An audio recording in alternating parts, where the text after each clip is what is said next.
आज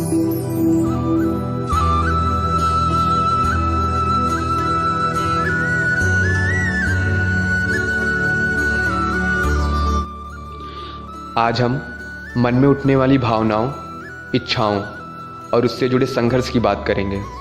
पर उससे पहले मैं हमारी स्टोरी शेयर करना चाहता हूँ। बिल्कुल, ये हम सभी की स्टोरी है। मन में कई तरह के इमोशंस उठते हैं। काम, क्रोध, लालच, मोह, ईर्ष्या, वासना, कई तरह के। बट मैं यहाँ एक पार्टिकुलर इमोशन को टारगेट करूँगा।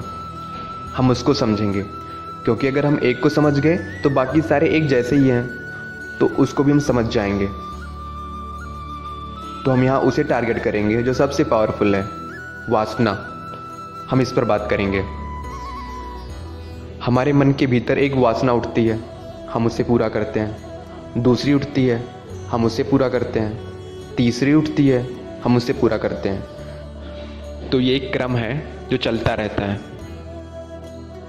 मन में एक वासना उठती है, हम उसे पूरा करते हैं। दूसरी उठती है, फिर उसे पूरा करते हैं। तो ये एक लूप की तरह है जिसमें हम फंस जाते हैं। और हमने अपने हर जन्म में यही प्रोसेस फॉलो किया है। हमने अपने मन को भरना चाहा है हर जन्म में। तो इस तरह से मन ने न जाने कितने शरीरों को भोगा है, न जाने कितने शरीर। पर ये मन उतना का उतना ही प्यासा है जितना कि अपने पिछले शरीरों में था। ये आज भी उतना ही प्यासा है। तो ये एक कॉमन स्टोरी है जो हम सभी की है। हम सभी का मन उतना ही व्याकुल है, उतना ही असंतुष्ट है, उतना ही अतृप्त है। तो करें क्या? कुछ नहीं करना है हमें, बस हमें अपनी बेहोशी से बाहर आना है। हमें होश में आना है, हमें जागना है। बेहोशी से आने का अर्थ ये है कि अपनी अज्ञानता से बाहर आइए।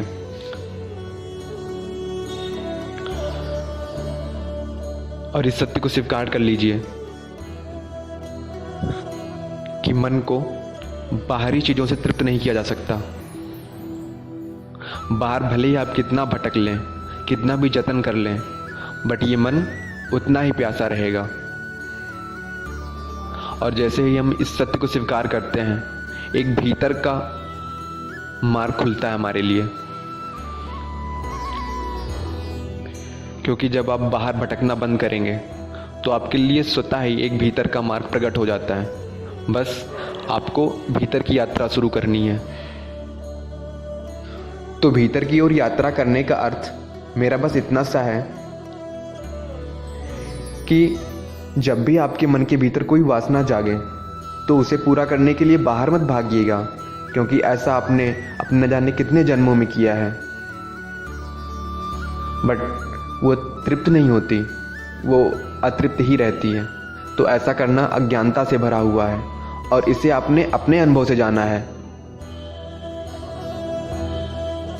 तो अब जब भी आपके मन के भीतर कोई वासना जागे तो आप आंखें बंद कीजिए और अपने मन की गहराइयों में जाके उसे खोजिए, उसे देखिए, उसके साथ साक्षात्कार कीजिए। और जब आप ऐसा करेंगे तो आप पाएंगे कि अंदर कुछ भी नहीं है, एक शून्य सा है।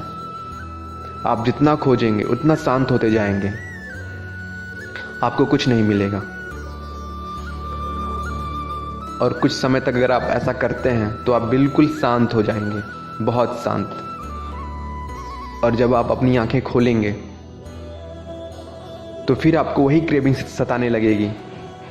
आप उतने ही व्याकुल हो जाएंगे जितने पहले थे।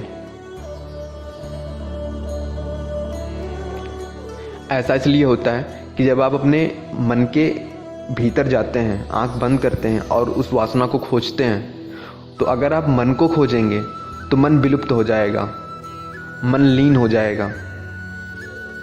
तो इस वजह से न मन रहता है न वो वासना रहती है।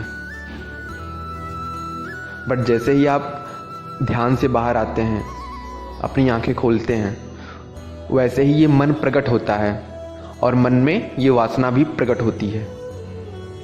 तो बस मन का खेल इतना ही था कि जब आपके मन के भीतर कोई वासना उठी और उसे आपने अपने भीतर खोजा तो इस मन का नाश हो गया, और मन के नष्ट होते वो वासना ही नष्ट हो गई, क्योंकि जब मन नहीं तो उसके अंदर वासना कैसी। और जब आप अपने ध्यान से बाहर आए तो आपने देखा स्वतः ही ये मन प्रकट हुआ और उसके अंदर ये वासना भी प्रकट हुई। तो काम, क्रोध, लालच, मोह, ईर्ष्या, वासना ये सभी एक ही जैसी हैं। ये सभी मन के सागर में एक लहरों की तरह उठती हैं। बट जब ये लहरें उठेंगी आपको परेशान नहीं होना है, आपको अस्थिर बिल्कुल नहीं होना है, आपको उनको तृप्त करने के पीछे नहीं भागना है। बस आप शांत रहिए, क्योंकि आप जानते हैं आपका इस सत्य से साक्षात्कार हुआ, आपने इसको एक्सपीरियंस किया है कि ये कुछ नहीं, बस ये एक लहरों की तरह है।